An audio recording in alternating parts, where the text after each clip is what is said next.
كلنا بنستنى رؤية هلال رمضان، وهتفضل رؤية الهلال هي المناسبة اللي بتعم بيها الفرحة لقدوم شهر الصوم في كل أنحاء العالم، علشان نتجمع على مائدة الإفطار والذكر كمان.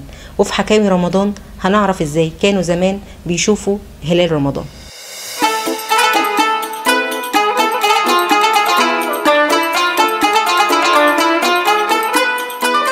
وبتبدأ رؤية الهلال يوم 29 من شهر شعبان، اللي كان بيحضرها على مر التاريخ الإسلامي في مصر كبار رجال الدولة في العاصمة وفي المدن الكبرى كمان.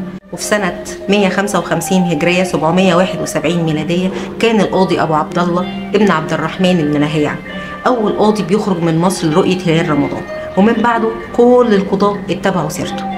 وجه من بعده في العصر الفاطمي بدر الجمالي اللي بنى أول مسجد على سفح المقطم، واتخذت مأذنته مرصدا لرؤية هلال رمضان.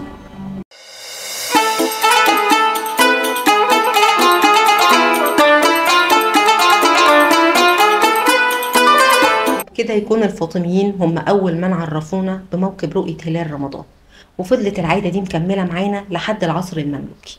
وكان قاضي القضاة بيخرج ومعاه القضاة الأربعة كشهود عيان، ومعاهم الفوانيس والشموع، وكان بيخرج معاهم المحتسب وكبار التجار. كبار التجار في كل الحرف المصرية الجميلة، سواء الصناعات سواء الورش، كل الحرف اللي كانت موجودة في مصر في الوقت ده.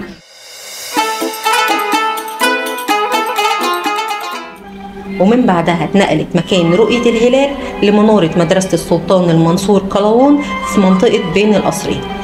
ولما كانوا بيتأكدوا من رؤية الهلال كانت تضاء الأنوار على الدكاكين والمآذن والمساجد.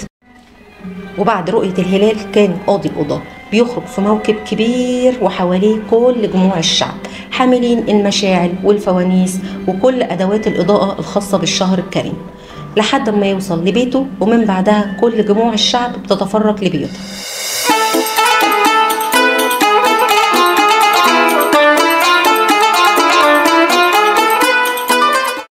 وفي العصر العثماني رجع مرة تانية موضع استطلاع هلال رمضان لسفح جبل المقطم، بعد ما كان القضاة الأربعة والمحتسب وبعض الفقهاء بيتجمعوا في منطقة بين القصرين في مدرسة المنصور قلاوون لاستطلاع رؤية الهلال. وبعد كده بيحتفلوا بموكب كبير وجميل جدا وبيطلعوا على جبل المقطم، وكان بيتبعهم رؤساء الحرف وبعض دراويش الصوفية، وبيركبوا كلهم لمكان مرتفع لسفح المقطم ليستطلعوا هلال رمضان. ولما كانت بتثبت رؤية هلال رمضان كانوا بيعودوا للمدرسة المنصورية في بين القصرين حاملين المشاعل للاحتفال بثبوت هلال رمضان.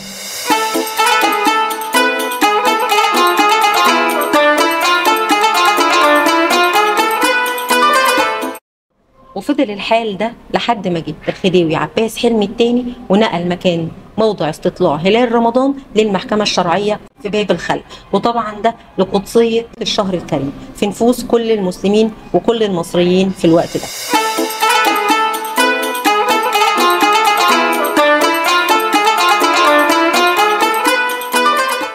وفضلت مهمة استطلاع الأهلة تسند للقضاء وإعلان الصوم كمان لحد ما تم إنشاء دار الإفتاء المصرية سنة 1895، وبتعلن الإفتاء نتيجة الاستطلاع وبتقيم الاحتفالات اللي بيحضرها كبار رجال الدولة والفقهاء والعلماء.